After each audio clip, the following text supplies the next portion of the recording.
When you're stuck, look to structure and say, well, what should this scene actually do? And then it will trigger ideas in your brain of, oh, I could do this, I could do that. And structure's your friend. Even if you're a pantster, when you get stuck, you go and look at structure and go, well, what's kind of demanded in the story at this point? And it will give you ideas. And then you can keep writing. And then you actually finish your draft, which is the whole point of it. Welcome to the Fiction Writing Made Easy podcast. My name is Savannah Gilbo, and I'm here to help you write a story that works. I want to prove to you that writing a novel doesn't have to be overwhelming. So each week, I'll bring you a brand new episode with simple, actionable, and step-by-step strategies that you can implement in your writing right away. So whether you're brand new to writing or more of a seasoned author looking to improve your craft, this podcast is for you. So pick up a pen and let's get started. Have you ever sat down to write your romance novel knowing exactly what your meet cute is, exactly what your breakup looks like, and even what your happily ever after moment will feel like, and then still had no clue what's supposed to happen between any of those scenes? If so, you are definitely not alone. Most writing advice for romance focuses on the big, obvious key scenes, the meet cute, the midpoint shift, the grand gesture, and all of those are, of course, essential. But they're not where most romance writers actually get stuck. The place I see romance writers get stuck the most is in the connective tissue, or the scenes between those big scenes. So the lead-ups, the reactions, the dozens of scenes between plot point one and the midpoint where your characters are supposed to be falling in love and you have no idea what to put on the page. If you can relate to any of that, you're going to love today's episode because that's exactly what we're going to tackle. And I'm so excited to welcome Kristina Stanley back to the show. Kristina is the CEO of Fictionary, a school for writers and editors that focuses on the structure of novels. And she just released a brand new book called Secrets to Writing Romance, which is the basis for everything we're going to cover today. In this episode, we get into the lead-up and reaction scenes that surround every key romance plot point, how your external plot supports the romance, when to use dual point of view versus single, and how to give your characters real agency in the messy middle of Act 2. I won't make you wait any longer. Let's dive right into my conversation with Kristina Stanley. Hi, Kristina. Welcome back to the Fiction Writing Made Easy podcast. I'm so happy to have you back with us today. Hi, Savannah. I'm thrilled to be here too, because we're going to talk about romance, and who doesn't like talking about romance? Yes, we love talking about romance. So I know we've had you on the show before, but just in case we have new listeners, can you talk about who you are, what you do, and things like that? Sure, I'll make it really short because I know everybody really wants to know about romance novels. I run a school called the Fictionary School for Writers and Editors. We focus on the structure of novels. So we're looking at everything that makes a commercially successful story, what it is, based on the elements in that story.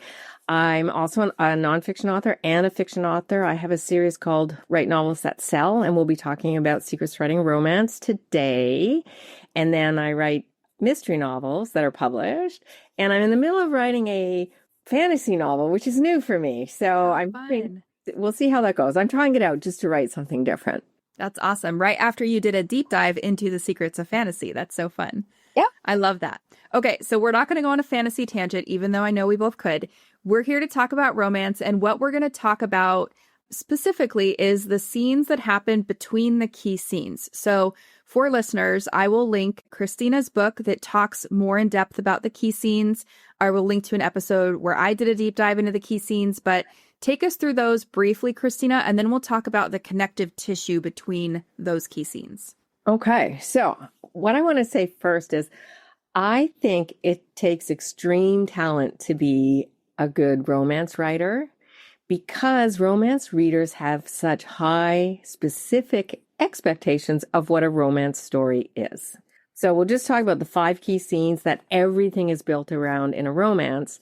The first one is the inciting incident in a romance. That's the meet cute, where the couple meets for the first time, maybe for a second time when they knew each other in high school or something, but it's the first meet where there's a little interest there. Thing that's unique to a romance novel is this must happen on the page. Other novels, you can have inciting incidents that happen before the story starts. Not romance. Your readers really want to read about the couple meeting. So that's scene 1. If you don't have it, you don't have a romance because they never met. It's got to be in there. The next one is plot point 1, and that's where the 2 love interests, one of them, maybe 2, expresses an interest in the other. There can be resistance, like, oh, I don't want to be attracted to that person, but I am, but some sort of attraction. And that is the signal to the reader, okay, we're on a romance journey. And then there's a middle plot point, which happens in the middle. Writers often struggle with this, but in a romance, it comes down to you have two choices. Something happens, and one of the love interests either decides, I'm all in which case the other one's resisting, or they decide, this is not the person for me, I'm out. And they backpedal to get out. And it can be something like your best friend tells you, hey, your partner there is cheating on you, and you believe it. And then goes the romance. So that leads up to plot point 2, where it's always the breakup, which can be an actual breakup. It can be somebody loses their memory. They move to a new city. They get whatever, something, it doesn't matter, anything. So they break up, and that leads us to the climax where they have their happily ever after or happy for now. You know, maybe you're writing a series, so they can't be fully happy. So you can have that in a romance. What you can't have is the couple not getting together, because that's a love story. And romance readers get kind of cranky if they don't get their happily ever after moment, which could be anything from, you know, their first hug to, you know, we're getting married and having children. Yeah, depends on the kind of story you're telling and the spice level and all that. So yeah, I love that you said that. And in your book, you say romance, it's about finding love. Check. Those key scenes help us do that. We need some kind of romantic relationship obstacle, which we'll get into more. We need to give a reason for the characters to be together, which I know we'll talk about. And it gives their couple the happily ever after. So if you're listening and you're like, check, that's my book, and you recognize your story in those key scenes that Kristina just talked about, then you are in the right place. But as you could hear her, Kristina, talking through them, it's like, yeah, this is a romance. They meet, their attraction grows, or it doesn't at first, whatever. They kind of get together, they break up, and then they come back together. So that is the main romance arc. And like I said, we're going to talk about how do we connect those key scenes, because this is where we both see writers struggle in books in general, but I think especially in romance, because we're managing a few different things. We have the romantic arc, we have the internal growth arc for at least one character, if not both, and then we have the external plot. So can you talk about kind of those three things before we dive into the connecting pieces? Yeah, so let's talk about the external plot first. So the external plot has a very specific purpose in a romance. So at the beginning of a story, one of the love interests hasn't met the other one yet. So they can't have a goal of, I'd like to marry this person. It just can't be. They haven't met them yet. They could have a goal of, I'd like to get married one day, but not with that specific person. Yeah. So they have to have a goal. And I'm going to use Catherine Senner, the bodyguard, as an example, because it's really clear how it works. She is a bodyguard. The love interest name is Jack in that story, and he's a famous actor. So at the beginning of the story, she's got this job. She gets dumped by her boyfriend. He tells her she's a bad kisser, which of course comes back later that she's not, right? How funny. So at the beginning of the story, her goal is she really doesn't want this job because he's so famous, and that's intimidating. And so she doesn't want to like him. She doesn't want this job, but she has to do it because she's assigned to it. So she's assigned to this job, and that's her external plot.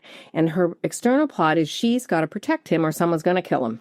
That's it. There's a stalker who's after him. And so it's a thriller because she's trying to prevent a crime. And so the external plot's actually a thriller in this story, but it's a romance. And so, of course, the first time they meet is when she's introduced as the bodyguard.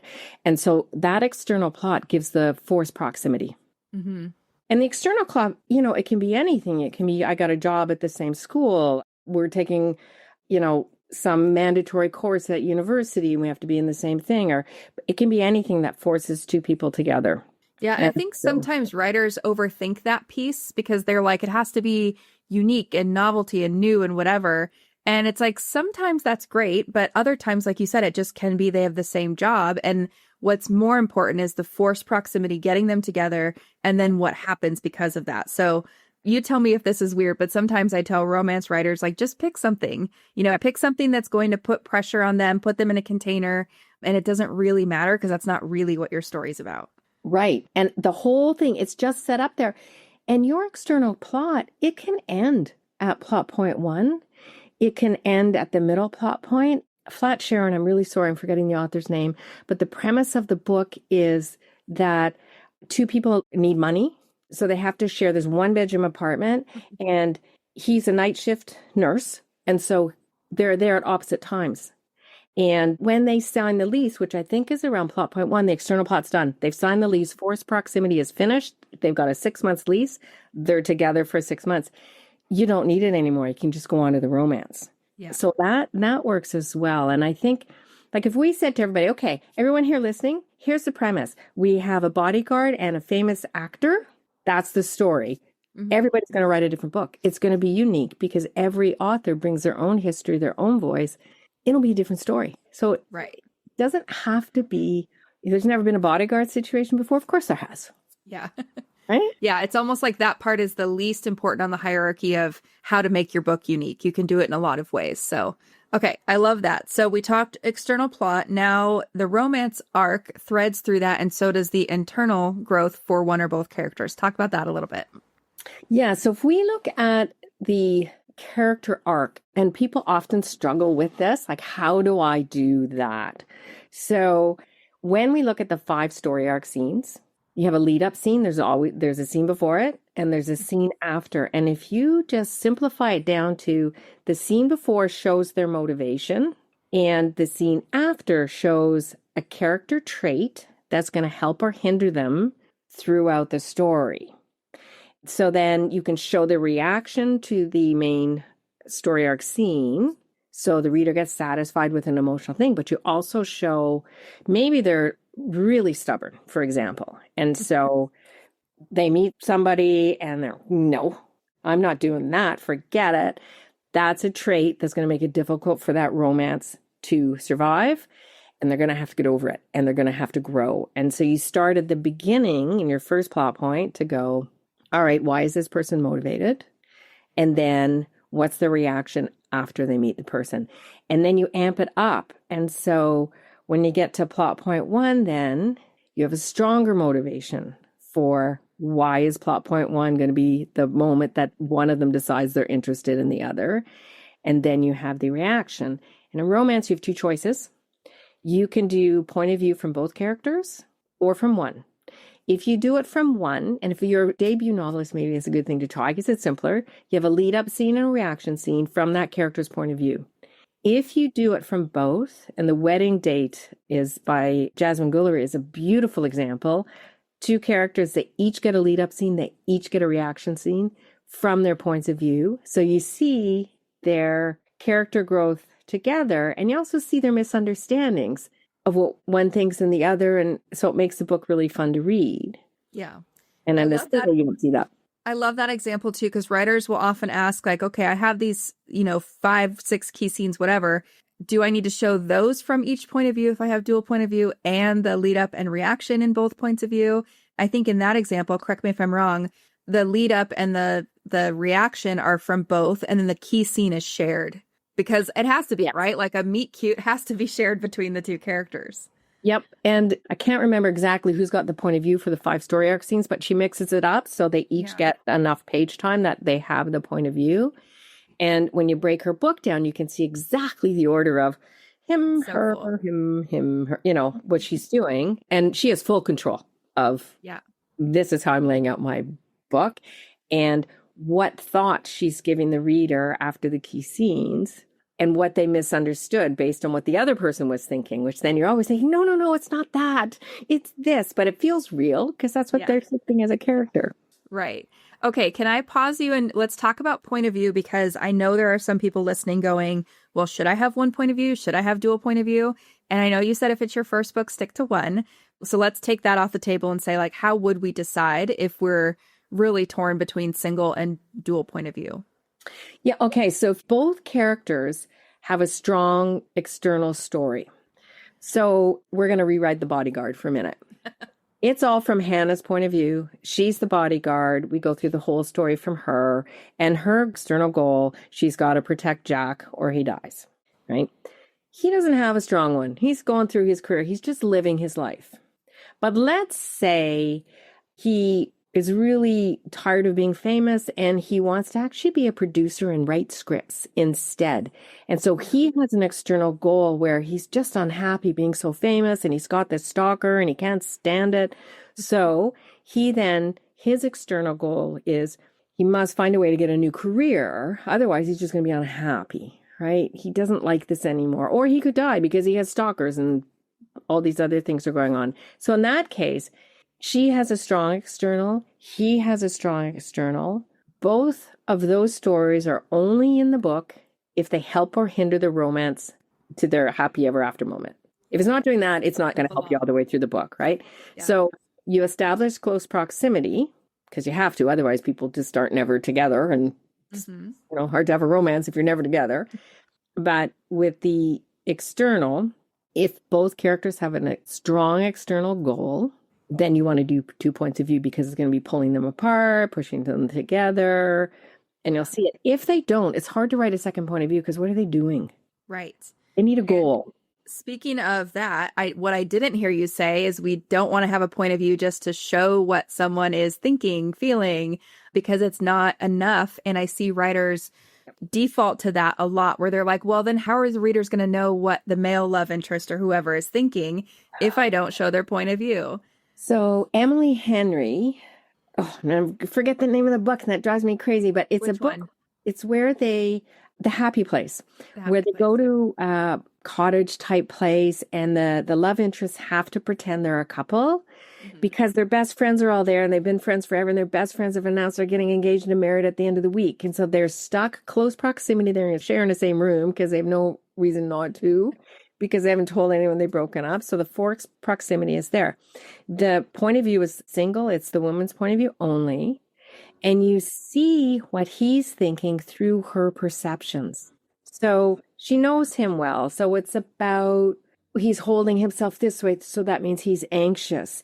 And so she's interpreting and misinterpreting his actions. And so you learn through her what he's feeling and how it's making her feel. So it's all done through her point of view. But it's a really good book to read to see that you can actually see how he's feeling throughout the book based on her perceptions. Yeah. And I think it's about making a deliberate choice too, because like you were saying, you do need to do the work to develop each point of view you have. So you have to have that external goal. You have to have, usually growth and all the backstory and all the things that come with a protagonist, you have to do for both. So, we need to make the decision based on that. And then also what kind of effect are we trying to have on the reader? Because a lot of times I'll see people saying, well, protagonist needs to, learn about the guy's backstory, but the reader can know it right away. And it's like, well, then you've taken all the interest out of it from the reader's perspective. So yeah, I think it's just about like making a deliberate choice. And I would say what doesn't count is I need to show the reader or I need to explain to the reader. I think those are red flags. Yes, then don't, right? You think, does the reader actually need to know this to enjoy this story? Yeah. And that's a hard question to answer. Like, it's a very simple question, but it's difficult to answer. But if, for example, one of the characters was traumatized when they were 12 because their dog was run over by a car, and I know you don't like that example, and neither do I. That's what came out of my head. But if that has nothing to do with the story, it's who you are as an adult. But if it has nothing to do with the romance and helping them or hindering them from getting together, it's irrelevant backstory. Right. So we don't need to know it. Right. Unless the love interest is a dog spa owner and they're going to be around dogs. Right. And I never want to be around dogs again because that was too painful. Then it's relevant backstory. Right. But if it's not related to the romance, and that's how you ask yourself, okay, this backstory, is it helping them get together or hindering them? If it's neither, out. It's good for you to know. Question for everything in a romance, right? It's like, is it helping or hindering them? And if it's not, out. Sorry, that's a cut. Yeah. Okay. So we talked about external plot versus the romance arc and the internal growth arc. Is there anything else you want to add on there, or do you want to dive into the supporting scenes of those key scenes? Let's go to the supporting scenes because I think it's something that is not talked about a lot. I think so too. And like I said earlier, it's one of the places people get stuck a lot because we can understand what a meet cute is, but how do we get there and where do we go from there? So I'm going to tee you up, Kristina, with what key scene we're leading towards, and then you can talk about the lead up, and then we'll go into the next one. So the first story arc or key scene is the meet cute, and this is the inciting incident. So we know what that means. How do we get there, and where do we go from there? Right. So in a romance, you want to show at least one of your love interests. So we'll just go with one to make it simple. If you're writing from 2 points of view, you need to do both. So we'll just say, let's do one. Otherwise, it'll take us forever to talk about this. Yep. So in a lead up, you want to hint that there's romance in this book. And you can do it in one sentence. So I'm just going to go back to the bodyguard because it's a beautiful way of doing it. So in the opening image, her mother's dying. In the middle, her mother dies. And the one thing she promises her mother is she's going to go on vacation because she hasn't taken a vacation in forever. So we've set up, she's a workaholic. She's sad because her mother just died. She has no other family.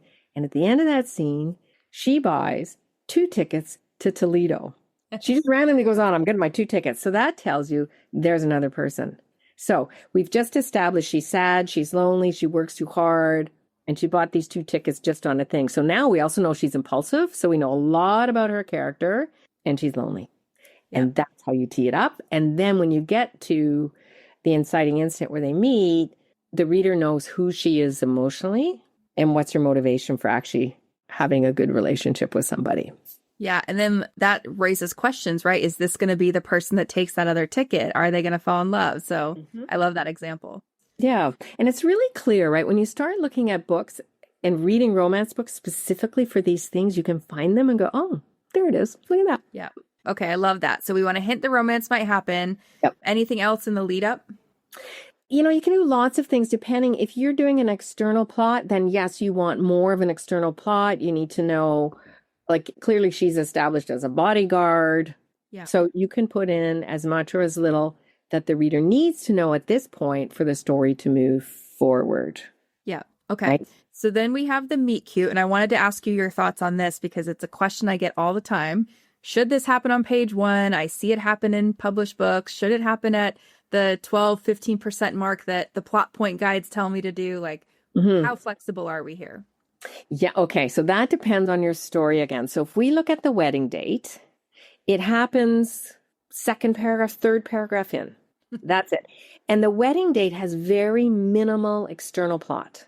It's just enough that they have careers that are kind of, but it's not a focus. The focus is the romance. It is full out romance, enough of a tiny external plot to establish close proximity. And that's it. And so there, the inciting incident happens very early in the story because there's not much else in the story. Right? Yeah. Then we'll go to the other side where we have the bodyguard, where there's a whole external all the way through the story. We get the full story to the end of does she get the stalker or not? Right? That's her goal. So there's more setup at the beginning of what does it mean to have a bodyguard? Who does she work with? And I'm going to say it's probably closer to the 10%. I don't know exactly, but because it has such a strong external story, you can have more time there. Yeah. And she does a lot of playing with, oh, it's a famous guy and they're all talking about him in work. And I don't know, this whole thing and like, So it sets it up beautifully. But it's more important to, instead of thinking about percentages, and you don't want to really go past 10 to 15% because the romance reader's waiting for it. Like, I want to see them meet. That's what they want. So anywhere before that is fine, depending on your story. Yeah. And I find the same thing. I think it's a mistake that writers make sometimes when they'll say, well, Save the Cat or whatever version of a story structure they're using says, I have to have XYZ scenes before the 10%, 12%, 15%. And so they inflate the beginning of their manuscripts and they have a hard time doing that because, like you said, maybe they're writing a story that's like the wedding date and maybe it just needs to get right into it. So with romance especially, I tend to see, and correct me or tell me if you see the same thing, but sometimes act ones are smaller than other genres because we do have sometimes that condensed beginning. Do you see that too? Absolutely. And there's many commercially successful novels that, in the wedding date's one of them, you're 3 or 4 paragraphs in. That's it. She's getting on an elevator. She's got some flowers and a bottle of champagne because she's meeting her sister and she meets the guy. Yeah. That's it. And it's written in a way you just love the character. Like, okay, and there's the guy. And now we're in the elevator together and the elevator breaks down and there we are. That's it. And the author still does all the things that a good opening should do. So like you said, establish the context of both characters and what they do and things like that. But we get right into the meet cute. Super fast. It's important, right? Yeah. It is important. Yeah. And this brings us back to the meet cute. So we've led up to it. We've had the inciting incident or the meet cute. Now, where do we go from that? So how do we get to the first plot point? After the meet cute, you typically have a one of the characters has an internal reaction of, oh no, I'm attracted to him, but we can't be connected because he's my father's business partner. I don't know, something, right? Like there's some reason we can, or he used to be married to my best friend or, Right. something. Or he's just arrogant, whatever it is. Or I just don't like him. Or he just bought the whole downtown core and my little business is going to go out of business.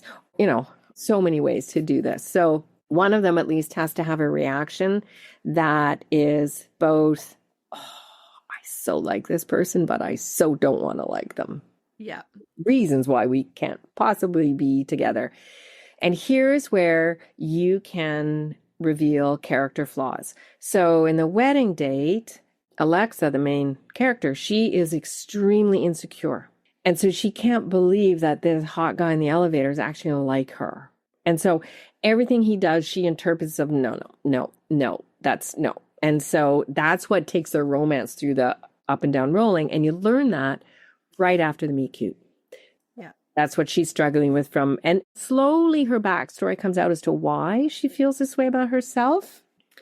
But the character flaw is there in their reaction, and you show the reader. And in a romance, you can have you can have a sequel scene, right? It doesn't have to be a scene that is full of action, that they're doing something. You can, if you're writing a romantic thriller where, they met in a car crash or something, and then they're running away from bad guys. So you can, absolutely. But in a straight up romance where you don't have that story, the reader likes the internal, but they're still doing something. So they are, they're going to a party, but having these thoughts. They're buying their groceries, but having these thoughts. There's whatever motion they are. And in this case, she's got to go out and buy a dress for this wedding that she's going to be his fake date for, which is the trope used there. Yeah. Right. So that's her action. And then how am I going to look in this dress? And I can't wear a dress. Everybody else is going to look so good. And I'm not going to look, that's sort of her insecurity. And so you want to show how at least one of them is whatever their character trait is that's going to hurt the romance. Yep. And I love how you keep saying it's interpreted through the character flaw or that inner obstacle, because I think that's another thing that a lot of romance writers downplay, where it's like you literally interpret everything through that flaw because that is how real life works. Of course it is, right? Everybody has an insecurity about something. And when you go into situations where that insecurity is brought forward, and you're vulnerable, you can't get away from it. Yeah. Yeah, it lives inside of us, unfortunately. Yeah, it's just there. We all have it. Yeah. Okay, so then we lead up to plot point 1, which is when you say attraction is admitted. So we talked a little bit about what that looks like. And then what happens after plot point 1? So now we're in Act 2 officially. Right. So now we're in Act 2 officially. And this is where you want to show some resistance to the story goal. And you link that, if you can, to your external plot that, I can't be professional, be a bodyguard, and be so attracted to this guy. So I'm just not going to be so attracted to this guy, even though every time I look at him, I think, oh, so cute, right? And so there needs to be a hesitation in there. And here, this is where your external plot really helps you. Because how do you write enough scenes between plot point 1, where one of them is at least attracted, maybe it's both, but one for sure, to your middle plot point where you're going to change the direction of your story. And so in between plot point 1 and the middle plot point, your character is still reacting a lot. So instead of making a plan of, this is how I'm going to get this person to be my spouse, they're just reacting to things. And if those reactions can be linked to the external plot, so something happens in the external plot and, the character doesn't like it, makes them less attracted. Okay. And then the next thing is something else happens. Oh, but the character loves it, makes it more attractive. Look, they saved that puppy from that eagle that was flying by to pick it up or something, right? Oh, I like that about him, right? Yeah. So you mix those in. So you have the person kind of making goal attempts to be with the other person. They fail, they succeed, they fail. So that by the time they get to the middle plot point, there's still a bit of a mess in relationship with this other person. Yeah. One thing I see a lot is there's writers, when they get to this section, they struggle with agency, especially in romance, because they're like, well, this is all about fun and games and the characters falling in love. And I think it's more obvious when you're looking at a story like The Bodyguard, because we know what her external goal is. But what does that look like in a book that's more like The Wedding Date? Yeah, and okay, so I want to make a comment on structures, including the fictionary structure where we have these are all the scenes basically that you need in a novel. Mm-hmm. In every novel, you could have all of them, you could have some of them, right? And also, you can put them in different orders, or you can make them part of the same scene. It doesn't have to be a separate scene or a separate chapter. What you're looking for is the general function of what you need in there. So you need a goal attempt of some kind, right? Yeah. And if you write your story and then go look, is it all there? That's great. I hesitate when people are like, well, it says here to here to here. Well, it's art. Yeah. Right? They're That guidelines, something could come after the middle plot point instead of before. That's okay. As long as it's not, after, you can't have something after the climax because the story's done. But, there's flexibility in those beats. Yeah. And you see it in lots of novels when I do a lot of, and so do you, when you pull apart books and you analyze them, right? Like, oh, look, they put that here, but it's here. Or they put that later, but it's there. And you can kind of understand a reason why they might have done that too. So yes, and there'll be a story reason. Yeah, being intentional about why we do what we do. So let's pretend we're looking at a story about the wedding date and we're in Act 2. They're fake dating, right? Yes. And so the goal is to fake date and not get caught, not have feelings for each other, right? So the goal is maybe a little more, how do I want to say this? Like not broad in a bad way, but it's like there's more to the goal than in The Bodyguard where it's like they have this external goal and I can't fall for him because easier. Of my external goal. Yeah. Yeah, so much easier. So in the wedding date, it goes through. So the basic premise is that his best friend is marrying his ex and he's the best man. And he really doesn't want to be there. He doesn't have a date. So he convinces her, come with me to this wedding, right?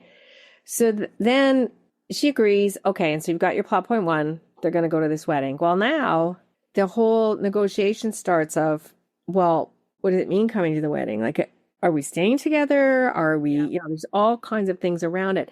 How is she going to get clothes in time? The wedding's that night. How is she going to get there? Then he has to introduce her to her friends, and some like her and some don't. Then she knows that he's upset about being there as the best man of his exes and his best friend, but that's how life turns out. So suck it up, buddy. But she can see when he's uncomfortable. And so she, sneaks under his arm and he puts his arm around her. And then she's like, ooh, that feels good. And that's, no, it's a fake date, right? So she does a brilliant job of getting them close. But then what she does is, he works in a different city and he's a doctor. He's a pediatrician. Who doesn't like that? Mm-hmm. So he's got to leave. So now they're separate, right? Yeah. So, and then they have to figure out, well, can they meet? Can they get back together? She's got a career, he's got a career, and they're trying to see each other. And so even though there's no strong external story, they have lives that are pulling them apart. Yeah. And between plot point 1 and the middle plot point, it's all about how can they spend time together because they both really want to spend time together and they're trying to figure it out. Sometimes it works and sometimes it doesn't. Yeah. And I'm so glad that you went into that example because that's exactly what I wanted you to say, which is that the goal is to be a good wedding date, right? And it's to be that without developing feelings or causing problems or whatever. And so as she goes for that goal, which you said, getting the dresses, being introduced to friends, whatever, fulfilling that goal of being a good wedding date, the feelings develop. So I think sometimes when writers hear things like that, they're like, oh, it can be that simple. And it's like, yes, that's what the story is about, So that was the perfect example. Okay, so then we're at the midpoint, and this is where the stakes are raised, the nature of the relationship shifts, and then we come away from that, and there's a reaction. Yes, so here your reaction is going to depend on what you do in the middle plot point, right? So in The Bodyguard, Hannah is more in love with Jack because she got to know his family and she loves his family and his mom loves her and she's totally really captured. And so she's still trying to figure out, okay, I mean, he's a famous movie star. He's not going to be interested in me, but So she has very strong feelings she wants to stay together. So her reaction is around that and how she's going to protect herself and still do her job. And I mean, protect herself, protect her feelings because she doesn't believe that this can work. Yeah. He would be interested in her little bodyguard person.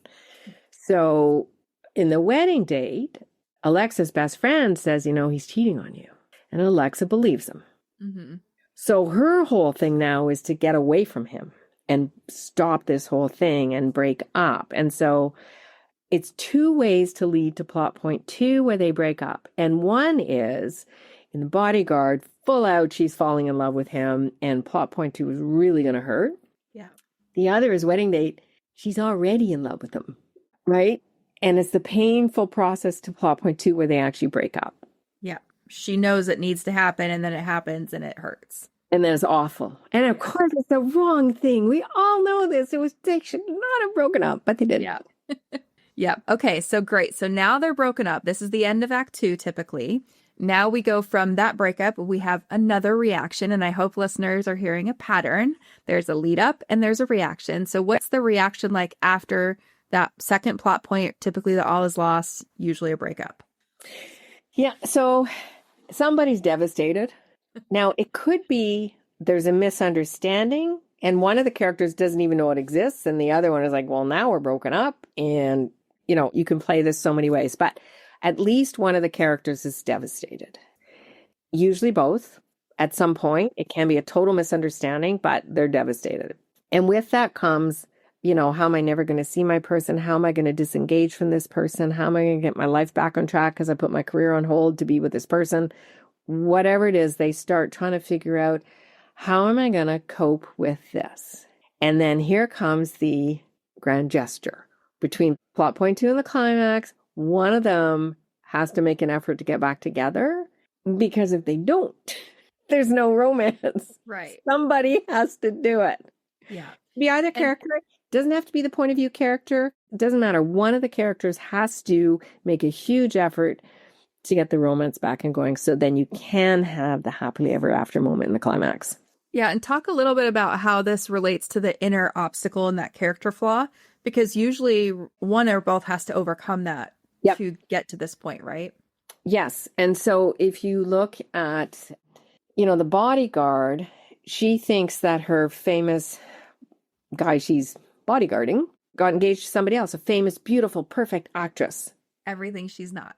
Everything she's not. And then when she realizes he doesn't actually care about her, the actress, he loves Hannah, the protagonist, that's her moment of understanding that I am worthy. And that book has an epilogue where, I don't know, it's a couple of years later maybe. And she starts it like, so I know you want to know, what's it like being married to a famous movie star? And that's her. And she talks about, like in the you form and the character talks about what it's actually like and what her life turned out like and how she realized that what love is, and love is these things. And it doesn't matter, a beautiful actress. He loves me because of these things. And so at some point, and it can be, this is one of those variable things, before or after the climax, but really close, there's an understanding of their self-worth that allows them to have this romance. Yeah. Okay, so then we've got the grand gesture. We're back together at the climax. This is another hard part. I find that writers are like, what do I do after this? Because the story's over. Okay. And a lot of times I find romance writers will cut the ending short instead of letting us like linger in those feelings. And it's like, no, readers really want to linger. That's why we have epilogues, sometimes 2 epilogues. So talk about like the reaction to the climax, because it sounds like it should be simple, but it's actually one of the trickier parts. It is, because you're bringing the reader to a point where there's an emotional resolution. It's way easier to go, well, Savannah murdered the bad guy, and that's okay. Like we're good in a murder mystery. Sorry, Savannah, but you were cranky yesterday and it just happened, right? Full disclosure, I did not murder anyone. That's good. No, there was none of that. Yeah. So it's about doing that emotional reaction. And you'll notice like the 2 epilogue thing, if you notice the Bridgerton series, the original version had 1. Mm-hmm. Right? And later she went back, added the second one, because her audience was like, we need to know more. Yeah. What's next? So, what happened to this couple? There's a pattern right now where romance novels are doing a short resolution in the main story because the romance is over. And then there's an epilogue. And so the reader knows it's an epilogue. Readers are impatient. If you finish off the romance and then keep going, they'll be like, okay, but the story's over. If you show them the romance, they've got their happily ever after or an epilogue, lots of patience for that. And so it's easier. What happens in the epilogue in romances is subplots are closed off. So, what happened to Jack Stalker in The Bodyguard, for example? And, any of the subplots that are left open, epilogues are a great place to do it because the reader will get impatient if you do that too much in the main story. This is the romance. They want that. Right. But you still need to close off on things. So an epilogue can be used for doing that. It can be used for where did they end up 2 years later, 5 years later, 10 years later, whatever the important thing is. And so epilogues are very handy in a romance because you can do the reaction to the climax, show that they've got their happily ever after moment, whatever that means. And then you want to have a closing image, which is usually something very romantic. And go to your epilogue and finish all the other stuff that needs to be finished. Yeah.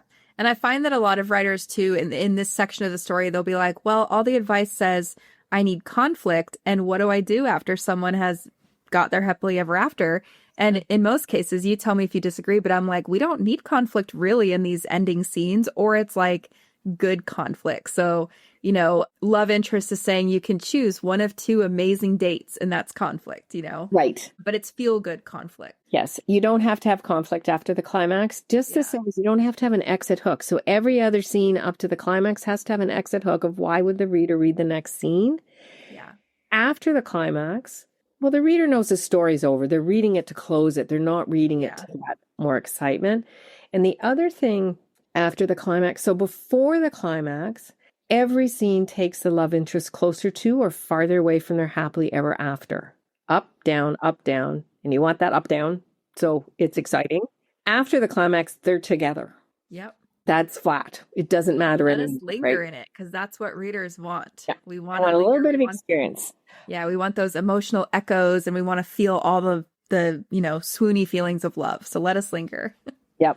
Okay, well, I love that. So again, listeners, you can go grab Kristina's book, which we will link to in the show notes, and read more about these scenes that link the key scenes or those story arc scenes, as well as examples. You have plenty of examples in there, which I love. You also have a section that talks about like writing blurbs from one point of view or 2 point of views, which I know is a big struggle for romance writers. So I love that part. But any like last parting words of wisdom for romance writers on structure? On structure, yes. Use structure to trigger your imagination. So if you look at, let's say you're stuck between the middle plot point and plot point 2, and you should have 3 different external pressures, use that to figure out, well, what could they be? So when you're stuck, look to structure and say, well, what should the scene actually do? And then it will trigger ideas in your brain of, oh, I could do this, I could do that. And structure's your friend. Even if you're a pantster, when you get stuck, you go and look at structure and go, well, what's kind of demanded in the story at this point? And it will give you ideas. And then you can keep writing. And then you actually finish your draft, which is the whole point of it. Yep. I love that as the parting final words, because I agree that structure can make you way more creative than you ever could imagine. So lean on it when you get stuck or when you need, a guide. Like this episode is a great guide of how to plot out your romance. And Kristina's book is a great guide for that. And then do what you want. Do what's best for your story after that. So thank you, Kristina. Again, we will link to everything, where to find you and all that in the show notes. But thank you so much for being here. And we'll have to have you back for whatever next book and genre you dig into. Yes, absolutely. Thank you, Savannah. So much fun today. All right, that was quite the masterclass in romance structure. Now, before you go, I want to recap the biggest takeaways from this conversation because Kristina packed a lot into a small amount of time. The first important thing we talked about is that every key scene in your romance has a lead-up scene and a reaction scene. The lead-up shows your character's motivation, and the reaction reveals the trait that's going to help or hinder their happily ever after. If you've been wondering what to write between your big plot points, that lead-up plus reaction pattern is your answer. The second key point was that your external plot exists to create forced proximity. Whether your characters are sharing an apartment, working the same job, or one is bodyguarding the other, the external plot's job is to put your characters in the same place so the romance can actually happen. As Kristina said, your readers aren't coming to a romance for a brand new premise. They are coming to see and experience how you are uniquely going to tell the story. The third key point, and this is the one I want you to write down, is that your character interprets everything through their character flaw. The meet cute, the first kiss, the grand gesture, all of it. Whatever insecurity or wound they're carrying, that is the lens that they're going to see their love interest through. And that's really where your internal arc lives. It's also what's going to make your romance feel real instead of formulaic. All right, so those were my top 3 takeaways from this episode. If you liked this episode, make sure to grab a copy of Kristina's book. It's called Secrets to Writing Romance, and we will link to it as well as where you can find her around the internet in the show notes. Now, if today's conversation has you wondering where you are in your own writing journey and what to focus on next, I want you to head to savannahgilbo.com/quiz. When you go to that link, you'll find a free 30-second quiz that gives you a personalized playlist of podcast episodes and resources based on exactly where you're at right now, whether that's starting a first draft, stuck somewhere in the messy middle, deep in revision, or getting ready to publish. Like I said, it only takes 30 seconds, and it's the fastest way to figure out what to start working on this week. And lastly, if this episode was helpful, the best thing you can do is leave a rating and review wherever you listen. Not only do I love hearing from you, but it also helps more writers find the show. So if you have a few seconds, please leave a quick rating and review. All right, so that's it for today's episode. I hope your writing is going well, and I will talk to you next week.